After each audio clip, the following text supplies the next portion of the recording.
मेरे सभी दर्शकों को प्रणाम। स्वागत है आपके अपने YouTube channel GP rating full course by Kishan Chauhan में। तो हेलो दोस्तों, मेरा नाम किशन चौहान है। आज हम लोग एक नया चैप्टर लेके आने वाले हैं जिसका नाम है सर्वाइवल एट सी। मतलब यदि जहाज को छोड़ना पड़ जाए उस समय जहाज में मतलब समुद्र में हम लोग कैसे रहेंगे। तो उस चैप्टर पे टॉपिक लेके आए हैं। तो हम लोग पढ़ेंगे सर्वाइवल एट सी के बारे में। और यहाँ पे देख सकते हैं सर्वाइवल इक्विपमेंट्स क्या क्या होते हैं हमारे पास। और पढ़ेंगे वाटर एंड फूड के बारे में। और जो लास्ट टॉपिक रहेगा वो नेविगेशन एंड सिग्नलिंग के बारे में पढ़ेंगे। तो केवल हम लोग 5 मिनट में इस टॉपिक को और इस चैप्टर को मतलब कि हाफ चैप्टर को कंप्लीट करेंगे 5 ही मिनट में। और ये काफ़ी इंपॉर्टेंट रहेगा जो भी जीपी रेटिंग करने वाले स्टूडेंट हैं। यदि वो सोच रहे हैं जीपी रेटिंग करने के लिए तो उनके लिए ये आधा जो क्वेश्चन है वो सॉल्व हो जाएगा। और उन लोगों को किसी भी बात का डर नहीं रहेगा ताकि हम लोग को क्या पढ़ना है क्या नहीं, इसमें पूरा डिटेल में समझाया गया है। तो चलिए दोस्तों, हम लोग जल्दी से जान लेते हैं हम लोग को पढ़ना क्या है। तो पढ़ना हम लोग को मीनिंग एंड इम्पोर्टेंस क्या होता है, इन सब का मतलब और इन सब का इम्पोर्टेंस महत्व क्या होता है। और देख सकते हैं दूसरा दिया गया सर्वाइवल इक्विपमेंट, जीवित रहने के लिए उपकरण हम लोग को क्या क्या आवश्यकता होता है। और फूड एंड वाटर क्या क्या होना चाहिए, और नेविगेशन एंड सिग्नलिंग क्या होना चाहिए। तो चलिए हम लोग पहला स्टार्ट करते हैं जिसका नाम है सर्वाइवल एट सी। समुद्र में जीवित रहने के लिए क्या करना होता है, पहले हम लोग समझेंगे मीनिंग एंड इंपॉर्टेंस, अर्थ और महत्व समझेंगे।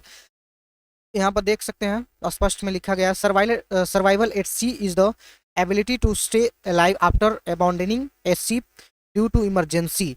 आपातकालीन स्थिति में जहाज को छोड़ने के बाद जीवित रहने के लिए क्षमता जो होता है समुद्र में उत्तरजीविती, उसी को कहते हैं। यदि जहाज ये जिस प्रकार से डूब रहा है, सिंकिंग हो रहा है, उस प्रकार हम लोग को समुद्र में इसके सहारे हम लोग को जीवन यापन करना है। या फिर 10 दिन करना हो, 5 दिन करना हो, जितना टाइम में अगर हेल्प नहीं पहुंचता है उतना टाइम में हम लोग को जीवित रहना है। तो उसके लिए क्या क्या इंपॉर्टेंस होता है चलिए जानते हैं।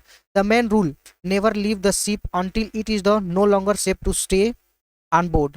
The ship is your best life boat.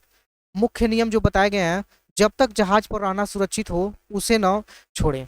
जहाज की आपकी सबसे अच्छी जीवन रक्षक नौवा होती है। ये देख सकते हैं, ये बोट के बारे में बताया जाता है कि ये सबसे जीवन रक्षक नौवा जो नौका होती है, बोट होती है, वो होती है। इसके सहारे हम लोग बचे जा सकते हैं। और बताया गया है 3 पिलर ऑफ सर्वाइवल, तीन जो पिलर्स हैं वो सर्वाइवल के लिए इंपॉर्टेंस होते हैं। First one knowledge, equipments and the will to life. और बताया गया है जीवित रहने के 3 स्तंभ क्या क्या होते हैं, ज्ञान होना चाहिए, उपकरण और जीने की इच्छा शक्ति। ये 3 पिलर्स होते हैं जो हम लोग को हमेशा स्ट्रांग मजबूत बनाती है। तो पहला देख सकते हैं उपकरण होना चाहिए, जो उपकरण में इक्विपमेंट्स होना चाहिए। और जो नीचे इच्छा शक्ति जो होती है वो जीवित रहना चाहिए, और नॉलेज होना चाहिए। ये 3 चीज़ होना चाहिए। तो चलिए दोस्तों नेक्स्ट समझते हैं हम लोग सर्वाइवल इक्विपमेंट्स के बारे में समझेंगे क्या क्या होता है। देख सकते हैं life boat, life raft, life jacket और इमर्शन सूट। तो चलिए इन लोगों के बारे में समझते हैं। A rigid vessel use for the equating crew contain engine, food and water. Crew को निकलने के लिए इस्तेमाल की जाने वाली सख्त जो नाव, इसमें ईंधन और भोजन और पानी होता है। ये लाइफ बोट की बात कर रहे हैं। इसमें क्या होता है, फ्यूल होता है, और क्या होता है, फूड होता है, वाटर होता है। लाइफ राफ्ट में क्या क्या होता है, इन इनफ्लेटेबल फ्लोट लॉन्च मैनुअली, और viva HRU hydrostatic release unit होता है इसका फुल फॉर्म। एक बताया गया है कि एक फूलने वाला राफ्ट जिसमें हाथ से या HRU के माध्यम से लॉन्च किया जाता है इसको। और ये राफ्ट होता है, इसको किससे, हाइड्रोस्टैटिक्स रिलीज यूनिट के जरिए इसको लॉन्च किया जाता है। और यहाँ आप देख सकते हैं लाइफ जैकेट के बारे में बताया गया है। Help keep a person afloat with their mouth and nose एवं वाटर। व्यक्ति को पानी में तैरते रहने और नाक मुंह को पानी से बाहर रखने में ये मदद करता है। ये लाइफ बोट होता है, इस प्रकार से देख सकते हैं, ये लाइफ बोट होता है। और राफ्ट देख सकते हैं आप लोग। और चलिए इमर्सन सूट के बारे में समझते हैं। बताया गया है ए protective suit that reduce body heat in cold water. एक सुरक्षात्मक सूट होता है, ये पहनने वाला एक सूट होता है जो ठंडे पानी में शरीर की गर्मी को कम होने से रोकता है। जैसे यदि हम समुद्र में उसको पहन के कूद जाते हैं तो वो हम लोग को टेम्परेचर स्टेबल बनाए रखता है, नियंत्रित बनाए रखता है। उससे कोई फर्क नहीं पड़ता है कि आप समुद्र में हैं। तो ये इमर्सन सूट के बारे में बताया गया है। तो चलिए नेक्स्ट समझते हैं दोस्तों वाटर एंड फूड के बारे में। और इसके बाद से हम लोग लास्ट टॉपिक पढ़ेंगे और इस वीडियो को समाप्त करेंगे। तो चलिए देखते हैं वाटर एंड फूड, पानी और भोजन क्या क्या होना चाहिए। देख सकते हैं तो 24 आवर रूल, मतलब 24 घंटे का नियम बताया गया है। Do not drink water for the first 24 hour unless sick और इंजर्ड।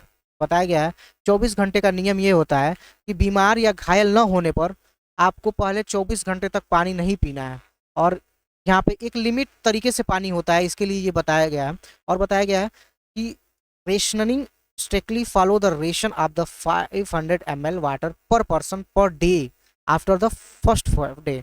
बताया गया जो राशनिंग होता है, जो राशन होता है उसको बताया गया है पहले दिन के बाद प्रति व्यक्ति प्रतिदिन 500 ml मतलब आधा लीटर पानी के राशन का पालन करें। मतलब आधा लीटर पानी ही पीना है आपको एक दिन में, ये रूल होता है, केवल आदमी को जीने के लिए ये दिया जाता है और जब तक हेल्प ना पहुंच रही हो। और बताया गया rain water, use the raft and canopy to collect rain water, rinse the salty off the first. बारिश का पानी के बारे में बताया गया है, बारिश का पानी इकट्ठा करने के लिए राफ्ट की कैनोपी का उपयोग करें, पहले नमक साफ कर लें। इस तरह का एक कोई स्टेंसिल होता है, बर्तन होता है, उसमें रेन वाटर को इकट्ठा किया था, वो पीने के लिए उपयोग किया जाएगा।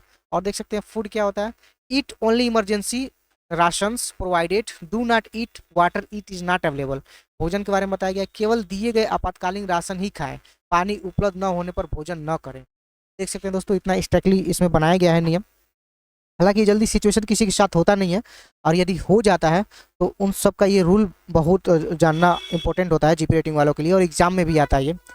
और यहाँ पर देख सकते हैं जो लास्ट हम लोग बताया गया है, और जो है नेविगेशनल एंड सिग्नलिंग, मार्गदर्शन और संकेत के बारे में, जो साइड से अगर जहाज जा रही हैं हम लोग के आसपास से, तो इस प्रकार से हम लोग सिग्नल देके अपने आप को बचा सकते हैं। और ये रूल होता है कि यदि साइड से शिप जा रही है, यदि आप लोग को वो देख रही है, यदि संकेत किए, तो उसको ये नियम को पालन करना होता है कि आप लोग को वो जरूर सेव करेगी, जरूर सर्वाइवर के लिए बचाएगी। और देख सकते हैं बताया गया pyrotechnics, use hand flares, rocket and parachutes, flares and orange smoke signal to the attached rescuers.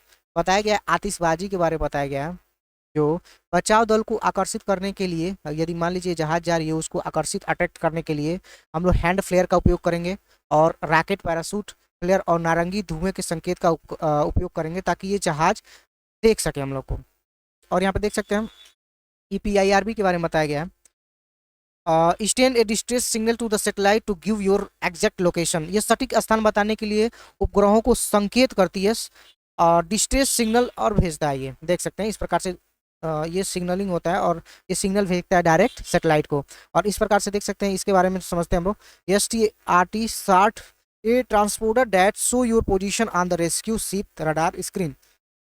एक ट्रांसपोर्टर जो बचाव जहाज के रडार स्क्रीन पर आपकी स्थिति दिखाता है। ये SART का मतलब ये होता है। और हेलियोग्राफ के बारे में समझते हैं, एक सिग्नलिंग मिरर, ये सब देख सकते हैं, ये सिग्नलिंग मिरर के बारे में बताया जा रहा है।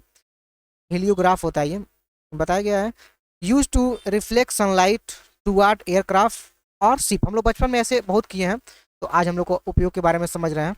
तो ये हम लोग छोटा सा शीशा लेके और अपने दोस्तों के आँख पे या घर वालों के, हम लोग बचपन में ये किया करते थे। तो यहाँ पे देख सकते हैं विमानों या जहाज़ों की ओर धूप और फ्लेक्ट करने के लिए इस्तेमाल किया जाने वाला ये दर्पण होता है। तो यहाँ पे हम लोग अपना वीडियो समाप्त करते हैं। आशा करते हैं दोस्तों काफ़ी अच्छे समझ में आया होगा, और ऐसे ही इन्फॉर्मेटिव वीडियो देखने के लिए हमारे चैनल को सब्सक्राइब करना ना भूलें। धन्यवाद दोस्तों।